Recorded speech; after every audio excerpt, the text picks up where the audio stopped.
That's my view. That's my view, personally, and of how important co-parenting is for the child.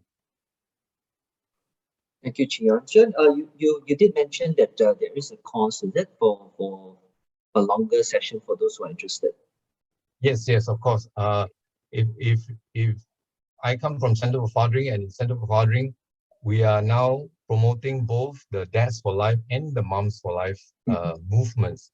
And in both movements, we run equipping classes to help dads and moms to be the best that they can be for the roles that they need to play in the child's lives.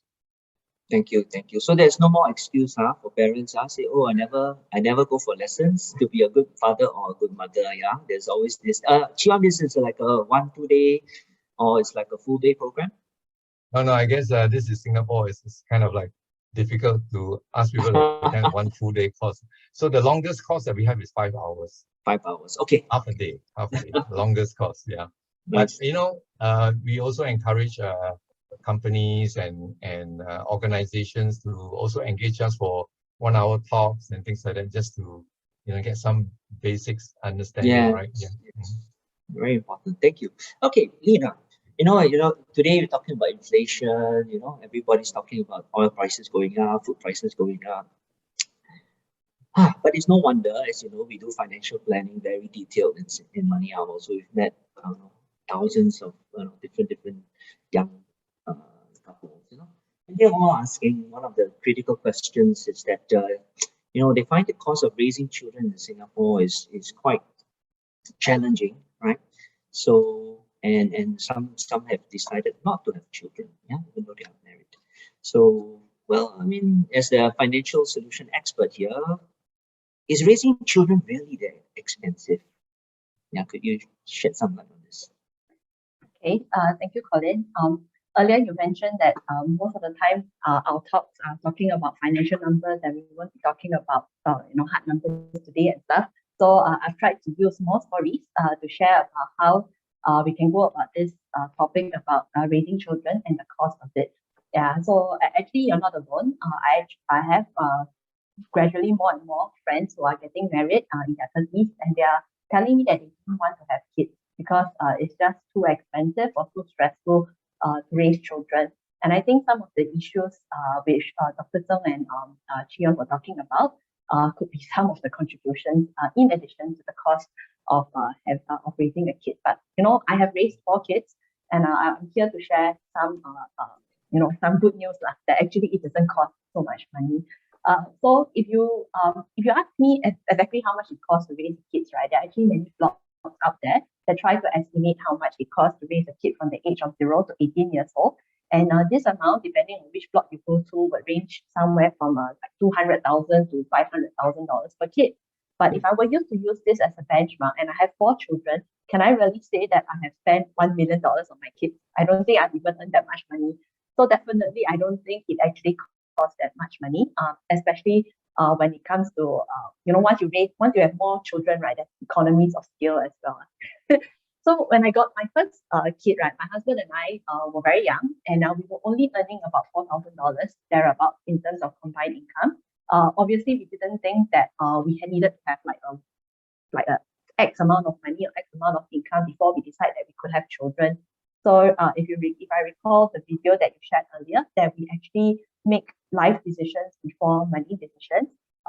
It all started with us agreeing that we wanted to have a family, we wanted to have children, and then we would make it work by making good money decisions. So there is this saying that money begets money. Once you get the hang of managing your money, you somehow just attract more money. So even when we got our second, third, and fourth kid, we didn't have to sacrifice much in terms of our lifestyle. And people usually ask me, whenever I tell them that I have 4 kids, they always like to joke that, oh, how on earth do you manage that as a working mom? And I like to joke that it's actually very easy because you just need to feed them, water them, and then they will just grow up, Of course, I think Chia will laugh at that because that's not how you raise kids. Okay, but notwithstanding that, I have to say that I'm very blessed to have an extended family support. I have a lot of my grandparents, their grandparents have played a very big role and helping to help me look after my kids even while my husband and I pursue our career. As the saying goes, it really does take a village to raise a child. Okay, but now we got to go talk about cost of raising a kid, right? So I would like to use this very simple framework to just identify some areas that for those of you who might be struggling in terms of managing how to raise a kid, right, or family in Singapore, to help guide you along in some of the areas that you may want to consider. So this is a simple money equation where you just see income minus expenses equals surplus. So good money management simply means finding a way to increase your income, reduce your expenses, and then so that you have more surplus towards planning for your future goals. And we have shared this many times in our webinars as well. So when it comes to increasing income, you can actually I like to stress one very good way in which you can optimize and maximize, right, is by leveraging on government schemes. You actually get baby bonuses for your children, right? And it's one good way to build up early savings for your child in a very risk-free manner, especially for those of us who don't like to take risk.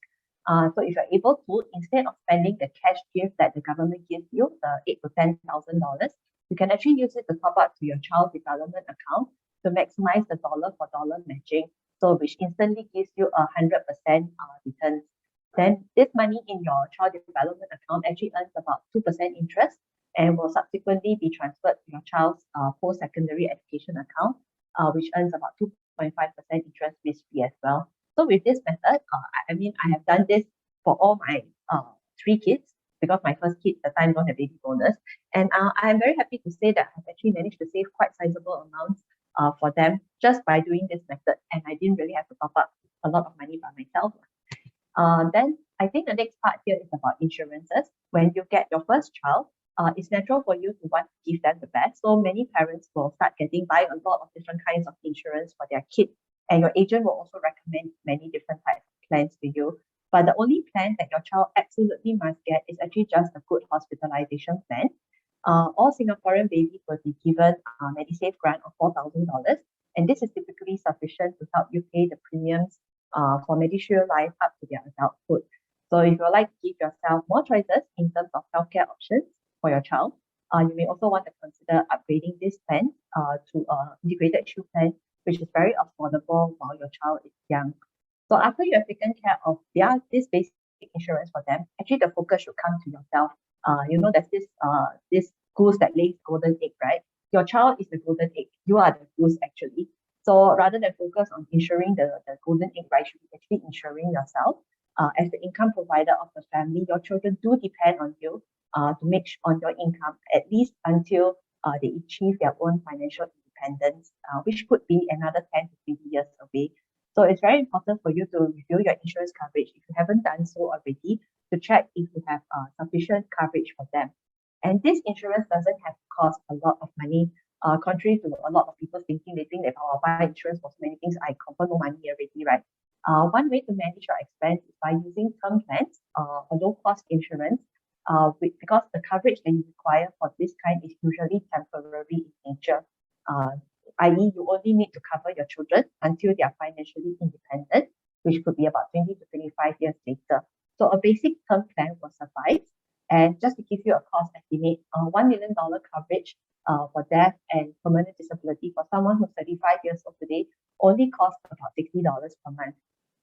So if you go back and after this and you find that, maybe I should take a review at my insurance, and you find that you're paying too much for your insurance policies for all your family, you may want to review them. As a rule of thumb, your family insurance portfolio shouldn't take up more than about 10% of your household income. This includes everybody, husband, wife, all your kids. Okay. So while I mentioned that you don't really have to be rich to have children, you do really need to be very good at budgeting. And that's one of the skills that I definitely honed after having 4 kids. I have to work out a family budget for my whole family, including my husband's expenses, my expenses, and each of them as well. So it's very helpful for you to work out a family budget. If you don't already have one, you should definitely have one. And you do work this out with your spouse. And while you do your budget, remember to also include discretionary expenses like family holidays and also the occasional splurge. So with proper budgeting, achieving a surplus is no longer just accidental. You don't just work out and then just accidentally achieve a surplus at the end of the day. You will be able to actually have a very conscious savings at the end of the month, and because you will need this surplus to help you to save and invest for your future, either for your child's education needs or your own retirement expenses. So I guess lastly and most importantly, I just want to highlight that a well-lived life is not just about saving every single cent that you live, because saving is just a means to an end. The end is about living every day purposefully, which is the title of this slide now. And it's also about it. And to do so, it may require you to spend time on money, on meaningful activities with the people that matters to you. So I mean, this is about spending time with your children, not just about really working and bringing home the dough. For me, myself, being able to spend time with my children and creating beautiful memories with them is what's important to me. Yeah. And we always assume that our children will always be with will always want to spend time with us. You know, not when they're in their toddler age, everything is mommy, mommy, daddy, daddy, right? But once they reach their adolescence, it's you shouting and calling for them because they can't hear you anymore. Yeah. So the one thing for me that is non-negotiable while they're still young is our annual overseas vacation. And it is very expensive, as you can imagine, to bring them overseas. But I will budget for this because it's non-negotiable for me. And it's also because I recognize that money is just an enabler. And in this case, it's meant for me to spend quality time with my children on these adventures. Yeah. So back to the question about is it very costly, right? I have to say that it really depends on what kind of lifestyle you want to lead. But it definitely can be managed as long as you put your heart and soul into it. Yeah. Thank you. Thank you. So in our next part, I'm going to ask Chee. Yeah. So, Chee, you've been the most experienced parent here. Yeah. And therefore, 3 kids are no longer kids. They're all adults here. So I'd like to, ask you, what are the common parenting mistakes that you have encountered or you observe, all right? And how do we avoid that, and or to overcome them? If you could share your experience of this. Okay. So I think I would say that, yeah, just now the good thing that Lena and Dr. Zheng, they both highlighted one thing is that, yeah, you need to realize that each of our child is unique and different, and their development and needs will change over time. It therefore means that parents need to learn how to understand or be equipped to know how their children are wired and how best do they learn. And also recognize that depending on their life stage, who is most important in their lives. So for example, I think in the early years, I would say mothers are the most important figures in their lives. So it doesn't mean that dads are not important, but it just means that, yeah, in those early years, the mothers really need to be there for their children. Because once they grow up, it's too late, right?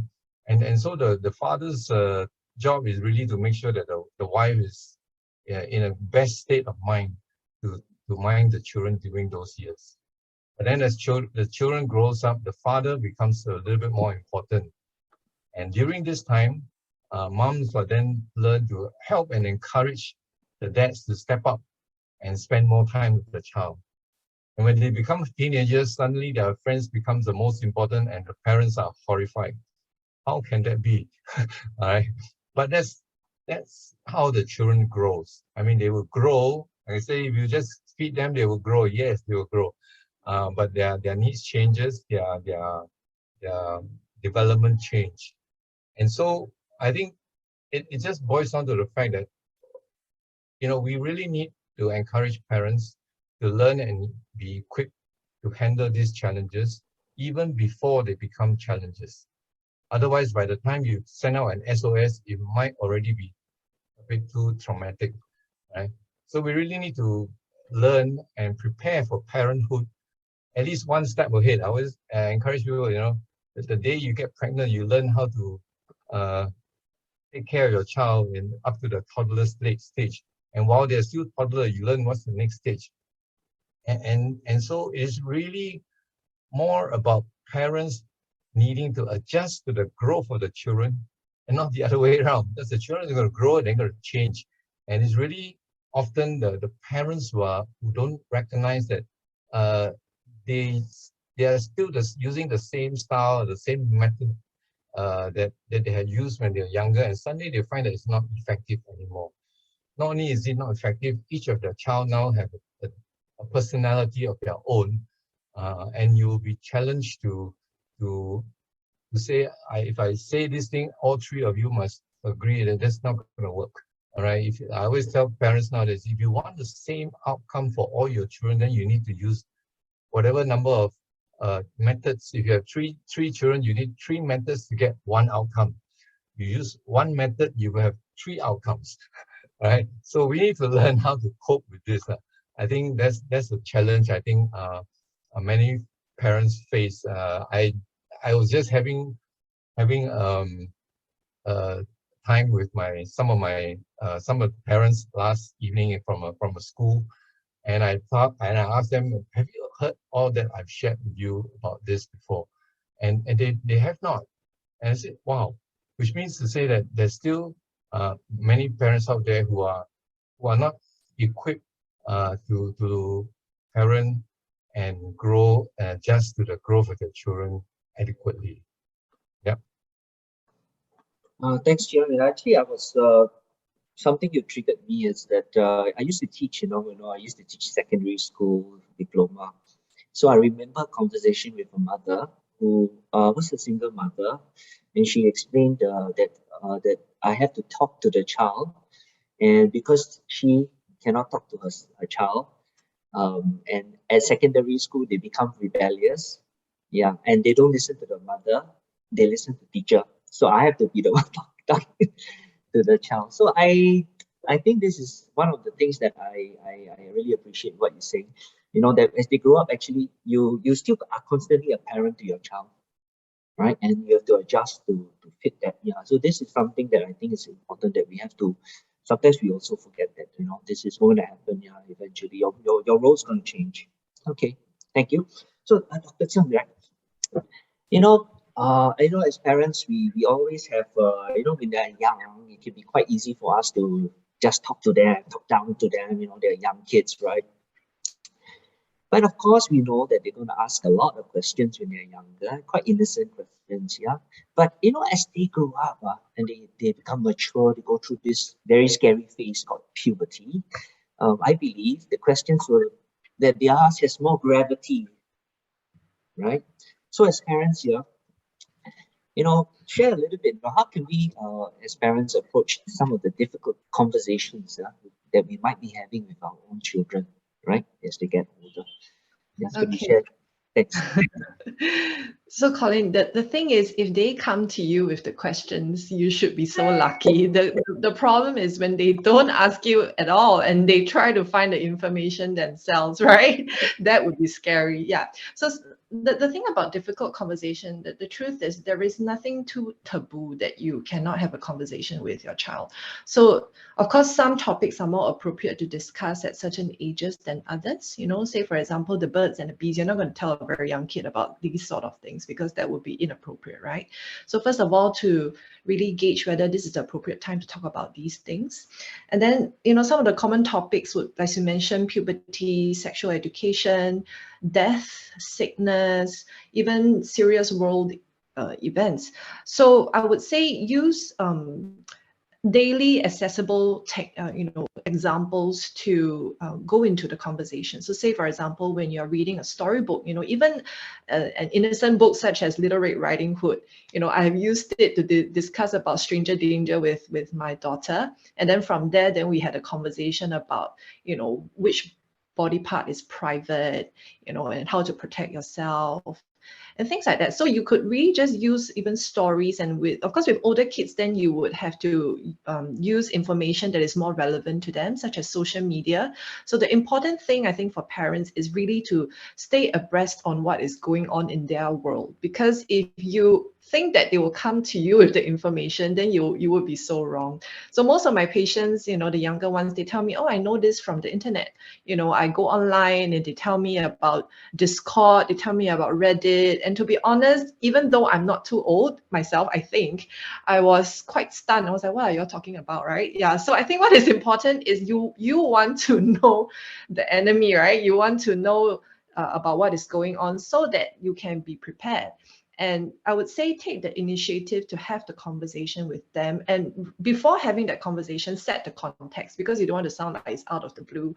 So, you can sit them down in a casual setting and give an example about a TV show that you watched and ask them for their opinions. So you would be surprised that most of the time, kids nowadays, they have already some idea or viewpoints about certain topics. It's not that they completely don't know anything about it. And if you invite them to share about what they think and really take a genuine interest without giving your own opinions first, then you can have that conversation. And this is how, I guess, even not just difficult conversations, but any conversations about any topics, right? If they feel that you're inviting, you're non-judgmental, and you're honest. So if they ask you something that you don't have the answer for, be honest with them and say that daddy or mommy don't have the answer now. Can I come back to you again later on?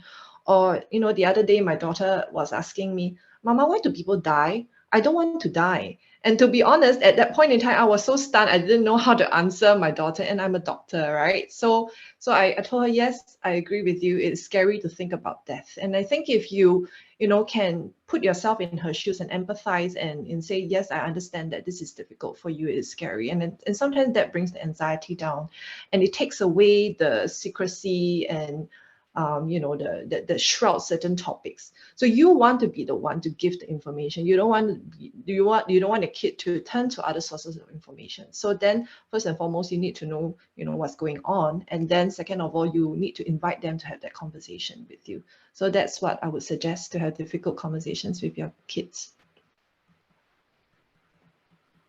Thank you, Dr. So yeah, I mean, this is a very, yeah, I mean, for us as parents, we hope to be the first line of, the kids come to us, right? First, before anything else, right? Yeah.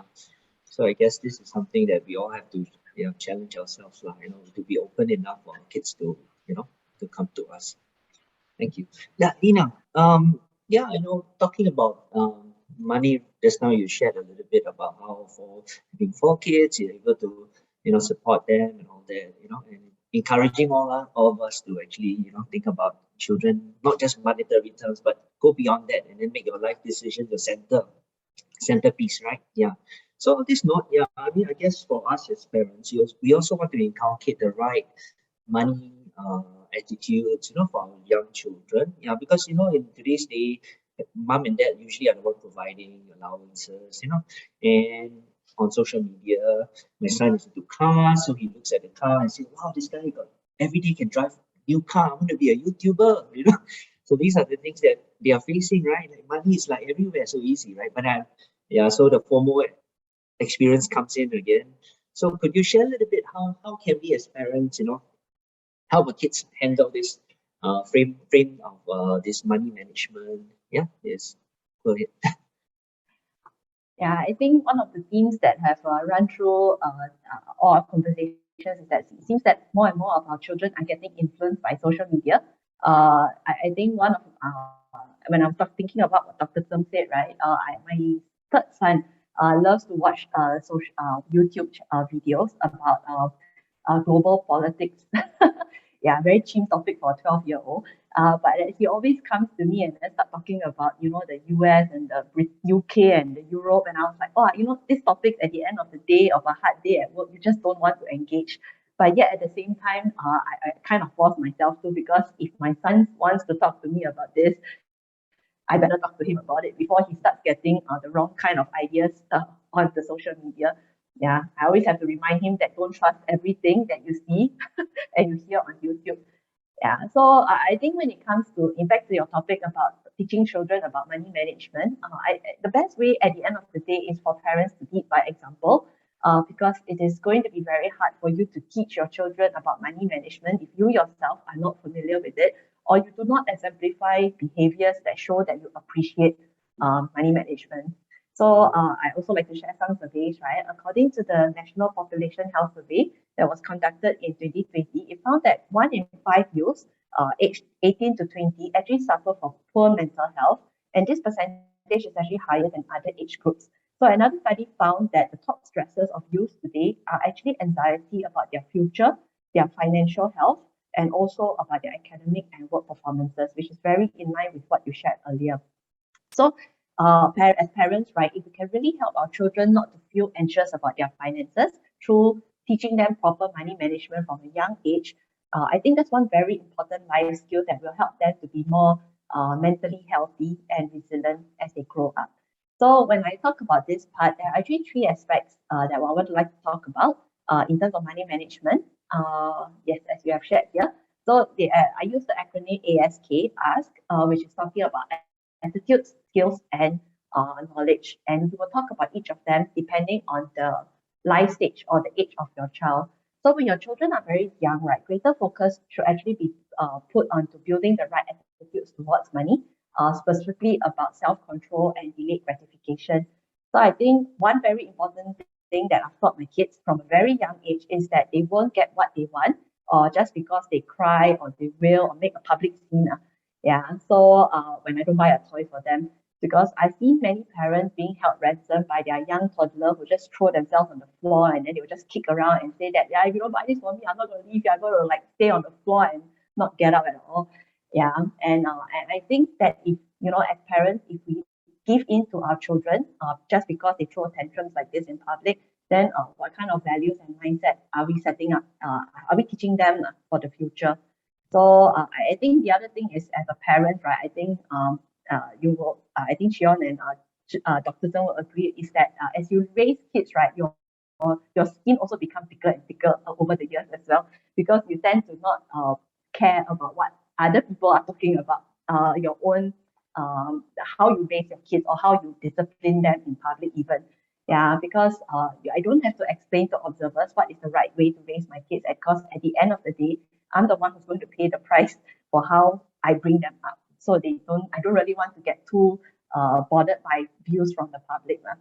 So maybe just share some personal experience. A painful lesson that I just once had, actually not really once had, just 2 years ago with my oldest kid, who is now 17, was when I found out that he spent more than $1,000 on mobile games over a course of 2 months.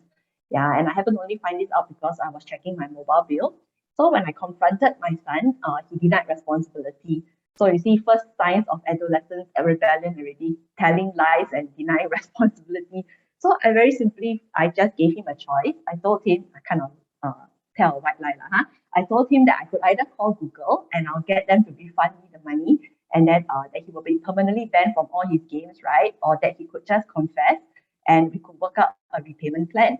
So I think after much thought, he agreed, and then he said that, okay, fine, I'll work out a repayment plan with you. So at the age of 15 years old, during his holiday vacations, I actually sent him off to work at a cafe to earn enough money to repay me back. And through this real life experience, he learned the value of money and that it doesn't grow on trees. I think it's very important for our children to recognize from a young age, as soon as possible, that money doesn't grow on trees, and that mommy daddy has to work hard for it. So as they grow older, then we can actually go on to the second part about giving them some skills around budgeting, goal setting, and record keeping. This is especially since once they're in primary school, they will start receiving an allowance. And so once they get allowances, it's a very exciting phase of their life where they actually start handling real money, right? So it's good to give them small little exercises or mini projects on budgeting, on how they can learn to spend within their allowance and then save some money at the end of the day. So because I like to travel with my kids, one fun way that I do this, teach them budgeting, is by giving them a spending budget when they travel overseas, and then they learn how to budget wisely on like souvenirs, clothes or toys that they want to spend through the course of vacation. This not only teaches them about budgeting, but it also builds up their understanding of delayed gratification, and usually in a rather painful way, because by the time the end of the trip, right, they realize that, hey, I want that thing, but they got no more money left already. So I think it's one of those things that it teaches them, oh, I need to budget and plan beforehand. So back to the example of my oldest child, after he had earned back the $1,000, I decided that instead of asking him to give me back the money, I told him to actually use that money for his school allowance in the following year, and that he would need to learn how to budget that $1,000 to last him through that whole year. Otherwise, he will just have to go and figure out how he's going to get his allowance after that. Yeah, and I was very happy to hear that after with some trial and error, he's able to do that as well. So the third aspect is about knowledge, and this can come once your kids are slightly older and they can appreciate some of the technical jargons around money. So one of the things I taught all my kids very early on when they are in primary school is the effect of inflation. And actually, these kind of conversations can come out very easily when we go out for meals with them, either at a coffee shop or hawker center. And then you can say that, a long time ago when I was your age, this plate of chicken rice used to cost how much, and today it costs how much. And then you can ask them about why you think so. So very simple conversations like this over meals can trigger their understanding about, just more economic terms. The other things that I also talk to them about is about investing. And because your kids are best friends with Apple and Samsung, right? So then we talk about how Apple and Samsung are companies that people invest in, and how they earn money and make a profit, and how investors earn from there. So from there, it broadens their horizons that, oh, actually, I can also invest in those companies and get a share of profit from this investments. So these are simple ways to help them to learn about inflation, about investment and stuff like that. So to make it more practical for myself, I also set up a joint account with each of my children with MoneyOwl, and we named it after their goals. So for my daughter, she loves to draw, and then I try to give her a big goal that maybe she wants to set up her own animation studio when she grows up. So we try to set aside some of her savings into this small savings into this investment portfolio, and name it after XX Animation Studio. And then we log in periodically to look at how the investments are doing, and then we talk about it through there. So basically, this is how I try to start them on understanding investing from a young age, and also the power of compound interest. Because as Albert Einstein has once said, compound interest is the eighth wonder of the world. He who understands it earns it, and he who doesn't pays it. So I think the last thing we want is for our children to fall into debt management issues and stuff like that. And all this starts from by guiding them from a very young age in terms of having the right values, teaching them the skills, and giving them the knowledge. Thank you, Lena. So for our next section, I'm happy to say we're moving to the Q&A time, right? So for this Q&A session, we have some questions that will be addressed to our panel here, all right? So for those who just joined us, please feel free to add more questions. We'll try to go through as many as we can, all right? Okay, so the one that I think we should start with is addressed to Dr. Zheng. And of course, everybody here will have a thought to share, I believe. So the question is, how do we support our children who face academic stress? Okay, but the interesting twist to this question is, this stress is stemming from their own expectations, not from parents. In your case, how might we? Okay, so the question is, how do we save our children from themselves? Okay. Sounds something like that. I think it's important to make sure that the stress is really expectation from self. Although sometimes I know I have parents tell me that I don't give my kids any stress. But sometimes I think we do beg to differ. Sometimes you don't realize that you're giving your kids stress, So I think it's important to first ask yourself, is it really true that I'm not the one giving my kids stress? Okay, so if you have safely ruled that out, then I think it's important to have a conversation with your child to understand you could just tell your child your concern. I see that you are very stressed and I'm quite worried. It's because you have very high expectations of yourself. Could you tell me a bit more about that? So that is how I would approach with the patients that I see as well. And I think really it's just to understand whether or not, first of all, there could be other sources of stress. Sometimes it could be peer pressure. They want to perform to a certain standard because they want to look a certain way to their peers. And sometimes peer acknowledgement is very important, right? Yeah.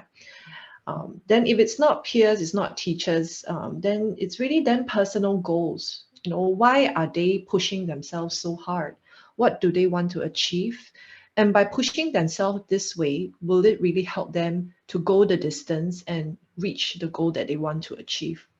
And I think you can just approach it from a very practical way.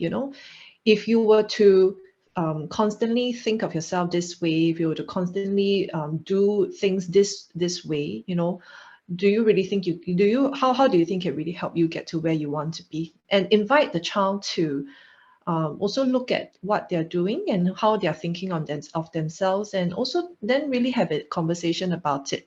So if your child is really stressed to the point that he or she really cannot help themselves, right, then sometimes it would be helpful to have a child talk to someone external, because the truth is sometimes as parents, when we try to give our child advice, right, it can be very, very hard to accept from the child's perspective, because your position as a parent is very different, right?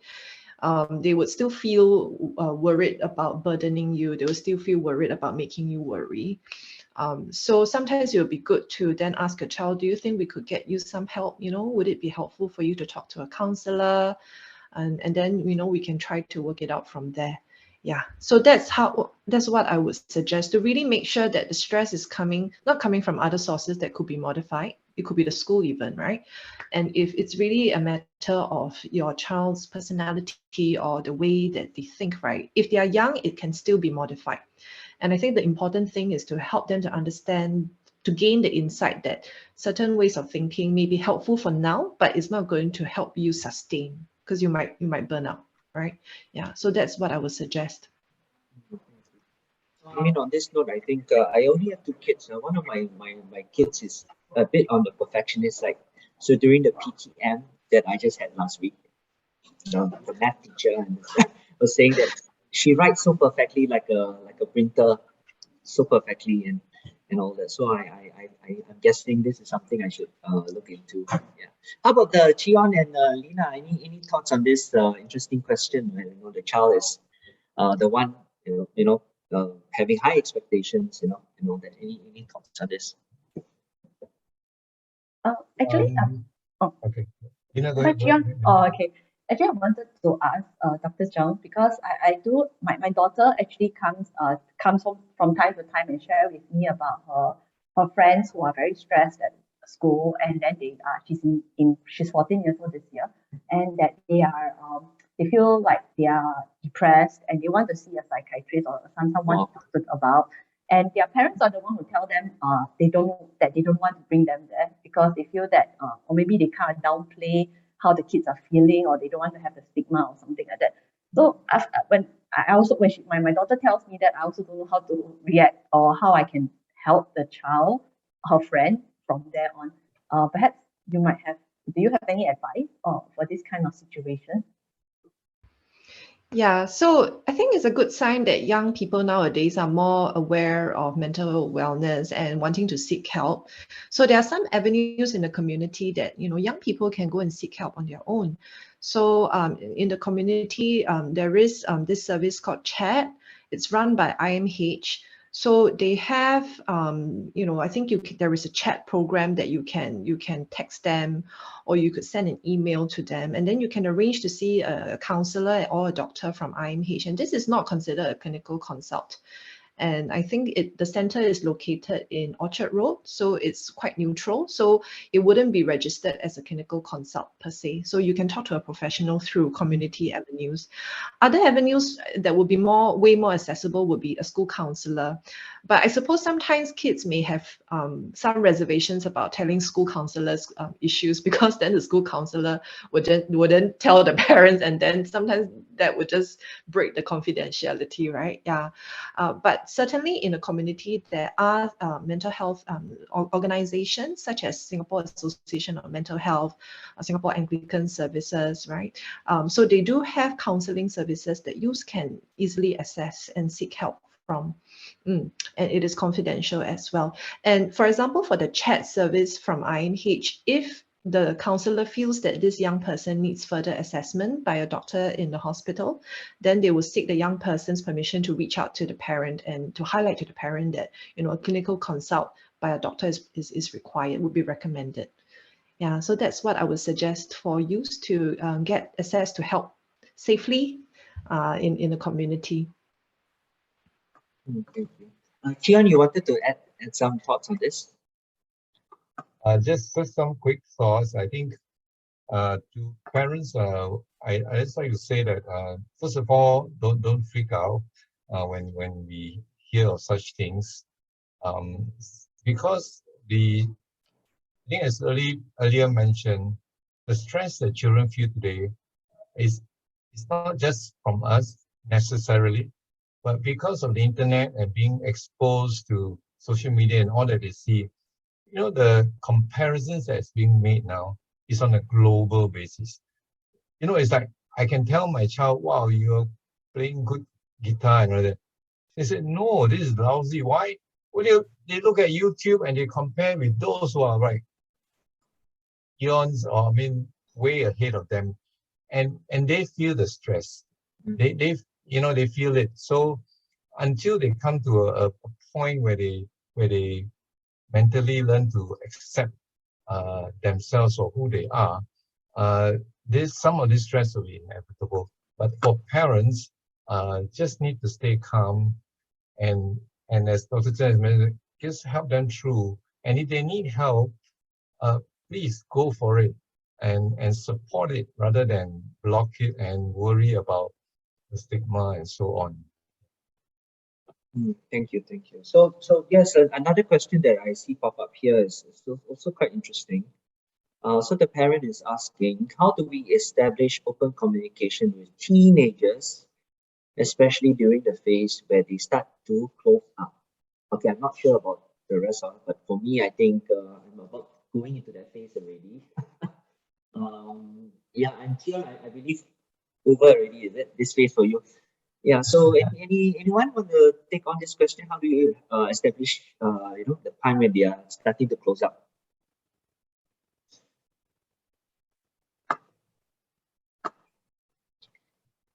If you allow me to yes, yeah, okay. Go ahead. Okay, first and foremost, that's why I stress, if you as a parent you learn how to parent better as early as possible, you have less problems. And if you build the foundation right in the first 12 years, you have less problems. Now, mind you, I'm not saying you have no problems, okay? Because each child may still challenge you in different ways, that's all. Maybe not always outright rebellion, but they will still challenge us in different ways. But if you had used the first 12 years well to establish a good relationship with them, that they know that you are always there for them, that you love and care for them, and they have experienced it in the first 12 years, then even if they start to act a little bit off or weird, you don't need to worry so much. All right, because I say if you have built a strong foundation, eventually they'll come back round to you after they have tried out things that they thought was good or something, right? Allowing them the freedom to try things and take it as an adventure. And even if they fail, it's okay, because if they fail at this stage, it's less disastrous than later on in life. So that's probably why parents struggle a lot because we have unfortunately maybe become too protective that we don't want to see our children fail. The moment we see them struggling in certain way, we will come in and try and intervene or try and persuade them to do something else and things like that. So they never really feel that they have the freedom to try something that they want to try on their own. So understandably, it is a difficult and challenging period for parents. But if parents understand what also the child is going through, we will all go through it better and just stay calm and help to always assure the child, okay, mommies, I hear you, this is what you really want to go ahead and try, but just know that I'm always here to back you up. No problem. Any problem, come back to me. And if you can do that, I think we'll be okay. I'm not saying, as I say, you have less problem, not that you have no problems. Thank you. How about the rest? Any insights on this? Dr. Zheng, any thoughts on this portion?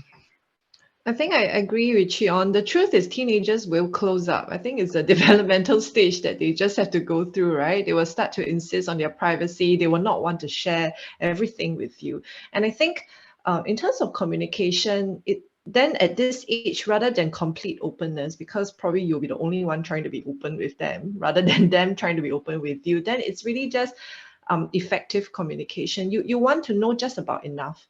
And to tell the truth, you probably don't want to know everything as well, because you know what goes on in a teenager's mind is quite messy sometimes, right? They will have all sorts of thoughts and things like that. So really just being there as a safety net, assuring them that, hey, if there are really certain issues, right, we can always talk about it, and being genuine in really wanting to hear them out. A common mistake that I often see parents make is that they say that they listen, right? But they are not really listening. Yeah, they are very eager to give their own opinions during all these sessions. But at the end of the day, actually then the child will say, no, actually you're just not hearing me out. Yeah, so I would say when you say you want to listen, then make sure that you're really listening. Thank you. So yeah, I think it's so critical. You mentioned the first 12 years, right? Yeah, I'm thinking back about this, and so yeah, I mean, without even mouthing the first words, I think children connect with their parents. If you carry your child and it stops crying, there's a connection. But sometimes when I'm off to work the whole day and I'm back and I carry my little baby, then sometimes he still keeps crying. So I remember the experience when I'm in the school holiday period and I'm always at home and I carry, he can stop. But then after one day of going to work and I missing each other and then come back, he feels me unfamiliar. It's quite amazing how this connection is just naturally there. So I think this is so important. Okay, great. So I think we can squeeze in one more. This is a question that let me see. Yeah, okay. This is an interesting question. All right. So the question is, right. Okay, this is more of financial planning. So I asked Lena. Lena, this one may be a bit hard to. Okay, so I have two kids. This parent saying I have two kids, age 4 and 2. All right, we're thinking of having one more.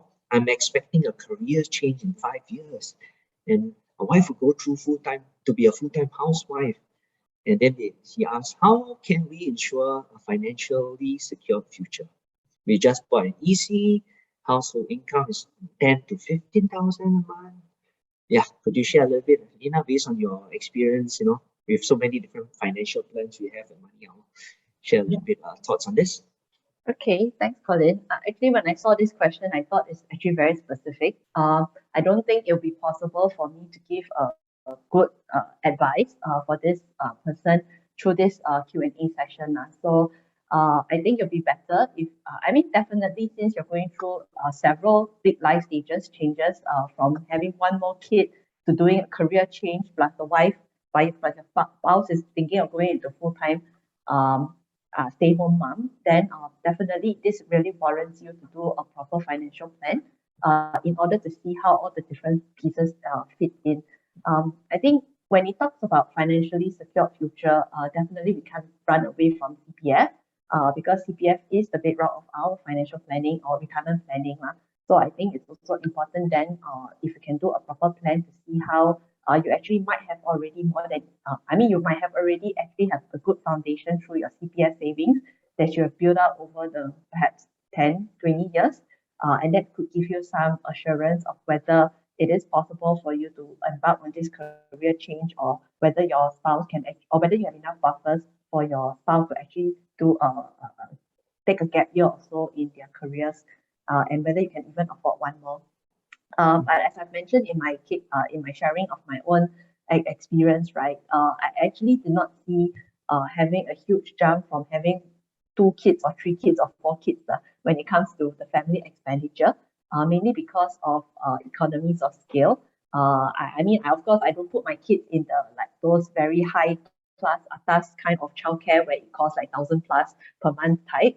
More of a neighborhood type of childcare. If I can depend on my extended family, I depend on them, and we do have a helper, and we tend to have meals at home, so it saves on eating out and stuff like that. So I think it all boils down to life choices that you want to make. If you feel that these are important life decisions, then definitely make those decisions and commit to them, and then we can work together with a financial advisor like MoneyOwl to see how we can make the numbers work for you. Yeah. Thank you. Mm. So, Chiana, I understand you want to take one of the questions. Yeah. So let me ask you, how can we spend more time with children who are currently in primary school? Yeah, I really want to, because it links back to my earlier answer about the stages in life, and I think primary school years is really the time when dads needs to step up a bit, and so many children, love is spelled Time. Right? So if you don't spend time with them, what you are actually saying to them is that you don't love me. Right? So spending time with our children is very critical. And so how do you spend time with children? So if your child is in primary school, okay, here therefore I'm speaking more to the dads, I know, and to the moms, I'm encouraging them, please release your dad, the father, to spend more time with the child at this stage of their life. Is that important? So if you're in a school, so first of all, what Center for Fathering does, we actually go out to a lot of schools and we help them to set up father groups. In every school there's a parent support group, but invariably there are more mothers there than fathers. So we're trying to address that, not by getting dads to get into a PhD, but more that fathers should come together and help other fathers. And then you can do a lot of things in the school, within the school if you want to. So for example, we had a primary school, Bedok Green, for example, they just finished a father-child camp. A camp, you can camp overnight, and you would have exclusive time one-on-one with your child, whether it's a boy or a son or a daughter, it didn't matter. All right. But when you have such exclusive time with your child, you will bond. You will bond. As long as you don't use the time to look at your phone, each of you look at your phone, then I can't help you, right? But if I were the camp, I would organize a camp, I will confiscate all the phones first and foremost. Nobody is on the phone. So you have exclusive time with one another. And so take time to play with them, because play is one area where you can bond with your child, and you'll have many memories thereafter. And so the other thing is, of course,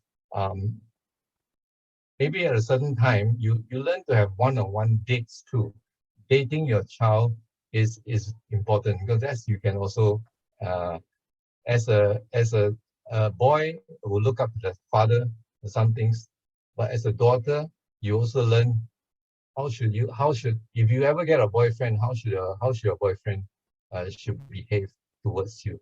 So you model it for your daughter. So and so if you want less problems when your daughters goes into teenage years and look for all kinds of wrong characters, you have to model it how to date your daughter appropriately while they're still in their primary school years. So that's why I wanted to, because is that important? I want to emphasize and stress that.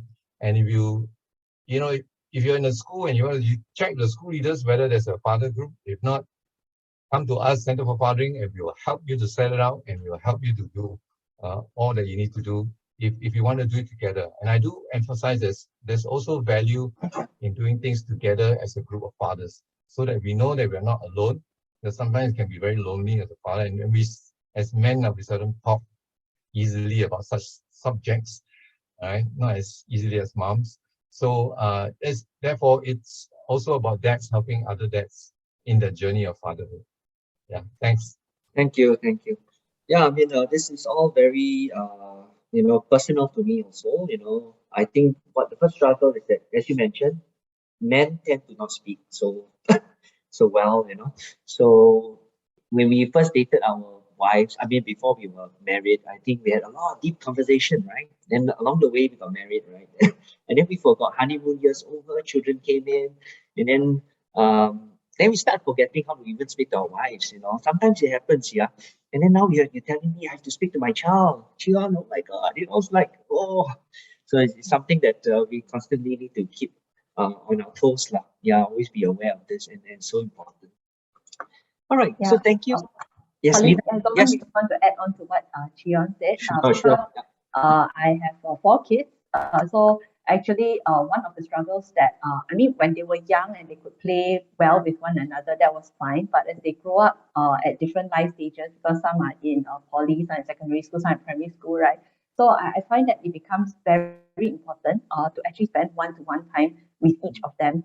And what my husband and I do is that we do actually set up one-to-one dates with each of them, so that they do feel that they are individually unique and special, rather than, because we tend to work very often as a big family, and when you're a big family, everybody like clamoring over each other, trying to tell you about their day, right? And then suddenly you don't know what's happening, and then they will feel left out, and the person who can speak the loudest usually gets hurt. I think it happens in work as well.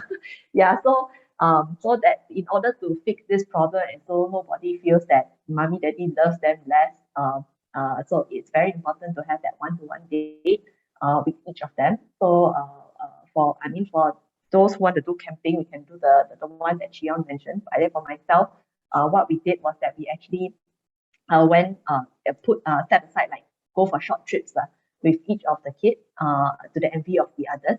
But they wait for their own turns thereafter. And during that short few days that we are together, we really have a good bonding time, and we really understand each of them better and their struggles, and we play and we talk openly. Yeah, so I think especially for family with more children, it is important to remember that your kids are all very individual people, and you need to spend individual time with them. Yeah. Thank you, Lena. So yes, so we really learned a lot today. I mean, for me, I really benefited from the experience of the panel here today. I guess with all the different thoughts that we are thinking about, I also have to think about what I can do with my son and spend time with him on a one-to-one. Yeah, he's at 1 already, so yes, so something I have to work on. Yes, so let's conclude, and ask the audience, the panel today, everybody, just think of one advice. If so many things have been discussed, so let's think of one advice that we can give to our audience today. And to you think this is something we can really take on, and then if 3 of us give it, it's 3 things to, 3 things for the audience to do. And maybe we can start with Dr. Teng. One advice for you, for the audience, how they can make a difference, Yeah. So it's not easy to be a parent, and I want to encourage everyone here. You're here because you want to learn how to be a better parent. And to me, having that attitude already is the most important.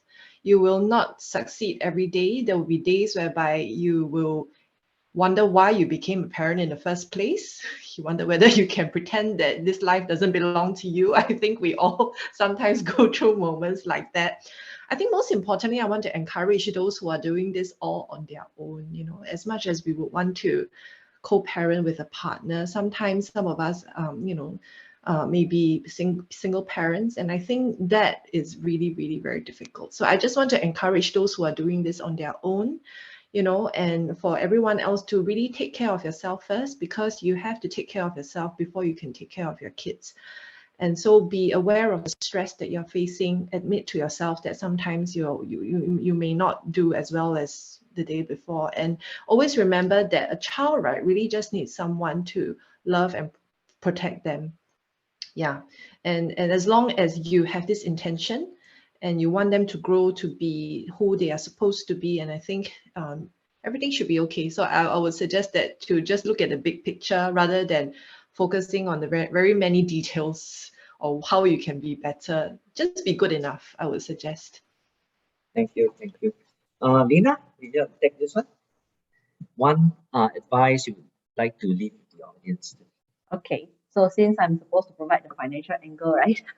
I wanted to share that I think something that we've repeated several times is that money is simply really an enabler for us to live the life that we want to.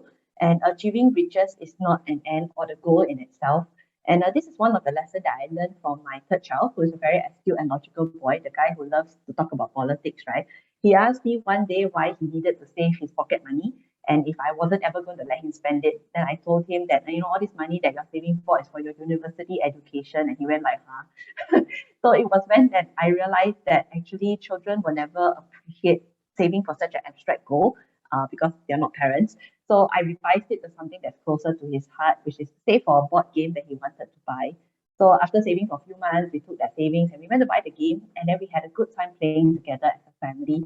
So I guess from the financial planning angle, for a tip for parents out there is to remember that money is really just an enabler. Saving endlessly is not the goal. So if we do not let our children taste the sweet success of savings in their early on of their, experimental situation, right, it could actually produce the counter effect of this exercise.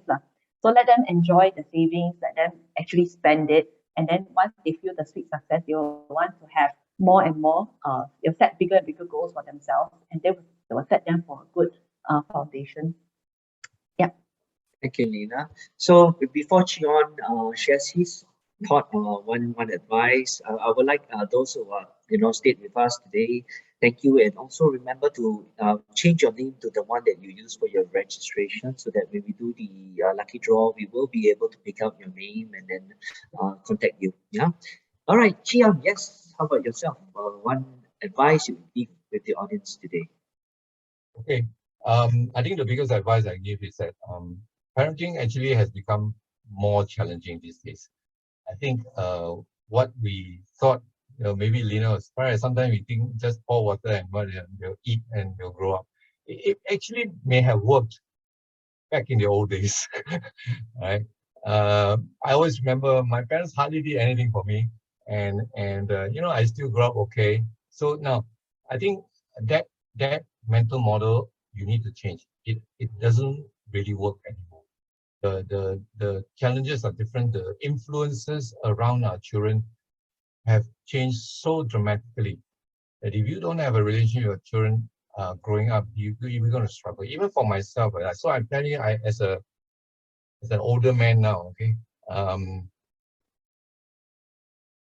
comfortable, but money doesn't make me happy.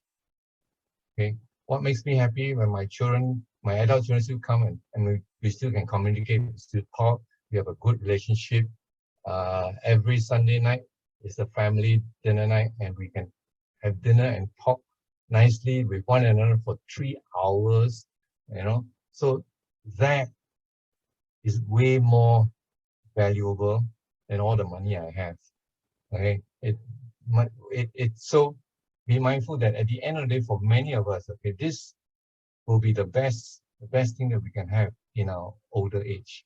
But if it doesn't happen overnight, if we do not invest our time in the early years, this will not happen. So as an example, I'm not saying anything bad about my dad, because he probably did the best that he can, and all his life is just working, and therefore we hardly communicate. So these days, now in his old age, I can hardly find anything meaningful to talk to him about. It's so difficult. It's not that I don't want to, but it's so difficult because we never did it when we were young. And so now it's kind of awkward. What do I tell him about me? Or what can we talk about? So I just want to emphasize this and help all parents understand that yes, it's difficult, but it will be worth your time, and to do it now when they were young, when they need us the most. And later on in life, we will reap the rewards when we are older and when they are older. Thank you. Thank you, Chee. So I'd like to just let the audience know that we do have some goodies to give away. So firstly, for all that have taken part in today's panel discussion, we're going to give you the ultimate financial guide to giving birth and raising a child in Singapore. So MoneyOwl, we take the feedback and also inputs from some of our clients, to craft something that I find we find is going to be very useful for young parents who are looking into doing this. Okay, and this will be emailed to you. All right. On top of that, these are the additional